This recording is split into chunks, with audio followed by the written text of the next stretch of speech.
মঙ্গল হোক চন্দ্রাবলী দেবীর। চন্দ্রাবলী দেবী, যদি আজ আপনি না আসতেন তাহলে কে জানে কতদিন আমি আমার মায়ের চোখে চোখ রেখে কোনো কথাই বলতে পারতাম না। ধন্যবাদ চন্দ্রাবলী, অনেক অনেক ধন্যবাদ। ধন্যবাদ সেই নারায়ণকে যার জন্য আপনি আমার বন্ধু হয়েছেন।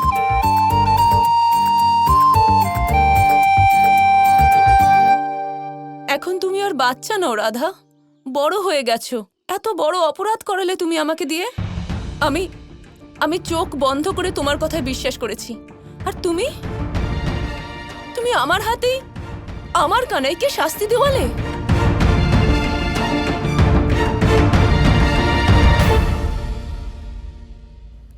ক্ষমা করে দেবেন কাকি। ক্ষমা আমার কাছে নয়, আমার কানাইয়ের কাছে চাও। আর নয়তো এইবার আমি বৃষভান দাদার কাছে যাব তোমার নালিশ করতে।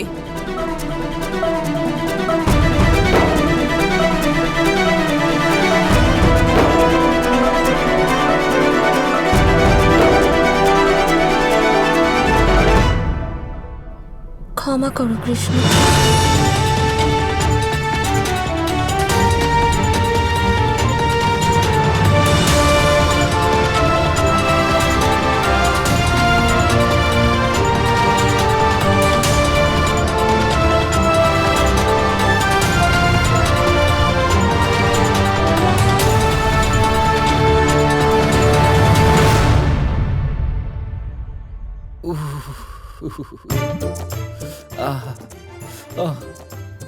আজ প্রচুর মেরেছে মা আমাকে।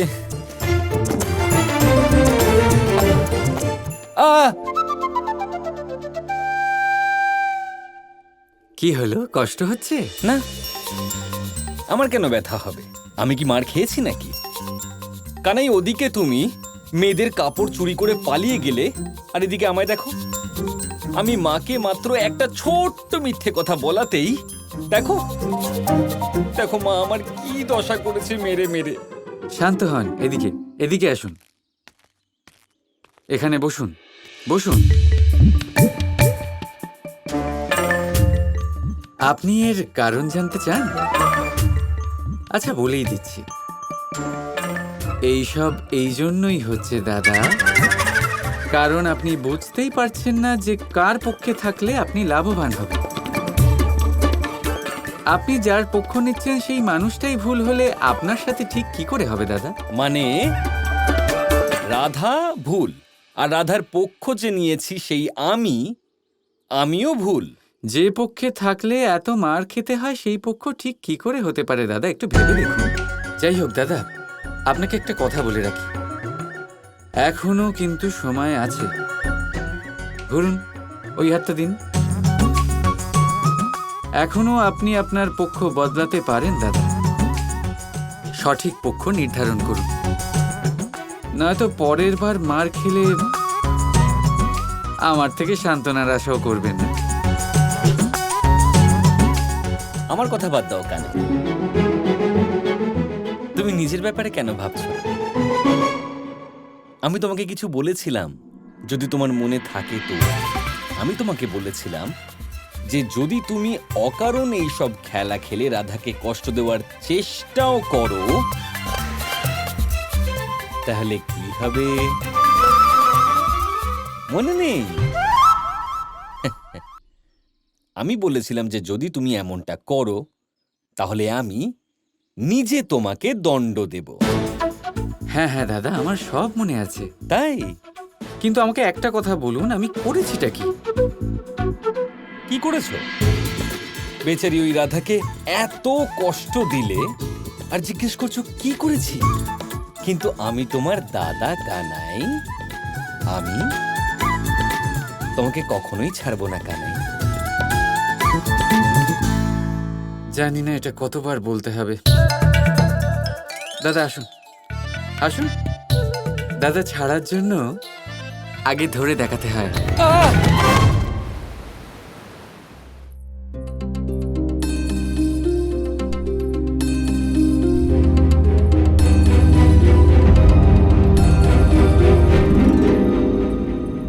ভালো হয়েছে আমি তোমাকে এখানেই পেয়ে গেলাম। আমি তোমাকেই খুঁজছিলাম।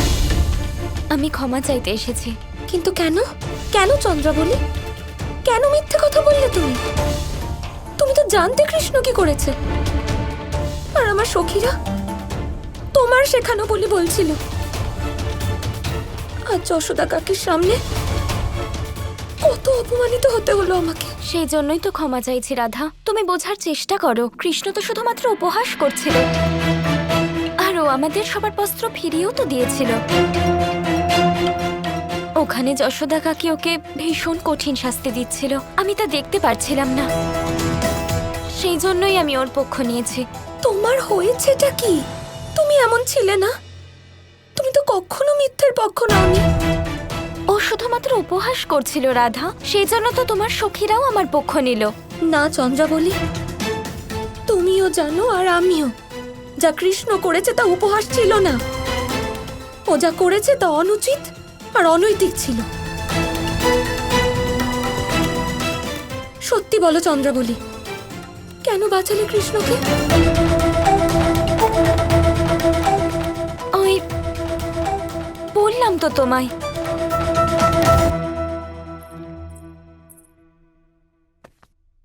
আমার চোখের দিকে তাকাও চন্দ্রাবলী, আর সত্যিটা বলো, কেন বাঁচিয়েছো কৃষ্ণকে?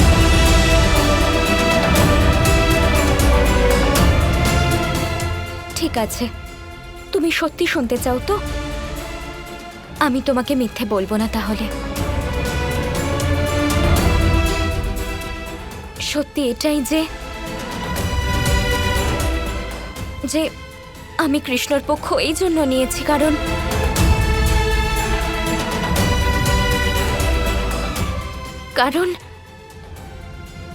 আমি কৃষ্ণকে সত্যি ভালোবাসি।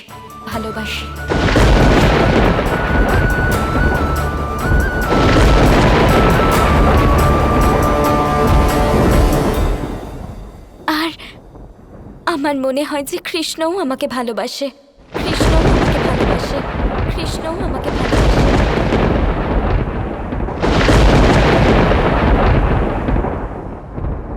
কি? চন্দ্রাবলী এসব কি বলছে কানাই? অসম্ভব, এটা হতেই পারে না। কৃষ্ণ তোমাকে ভালোবাসতে পারে না। এটা তুমি এত বিশ্বাসের সাথে কি করে বলতে পারো রাধা?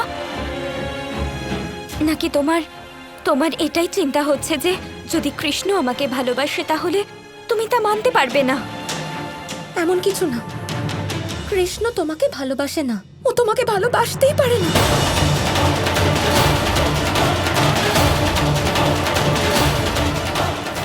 রাধা, তুমি আমার বোন, তাই এই সত্যিটা এখন অবধি আমি শুধু তোমাকেই বলেছি। আর আজ রাতে আমি কৃষ্ণর সাথে দেখা করব।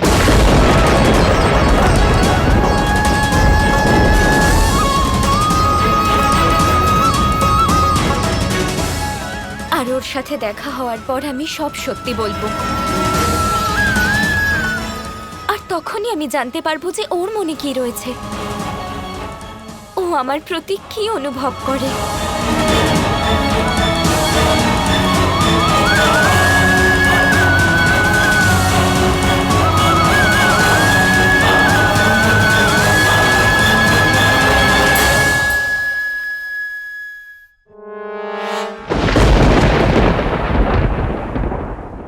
এসব কি হচ্ছে কানাই?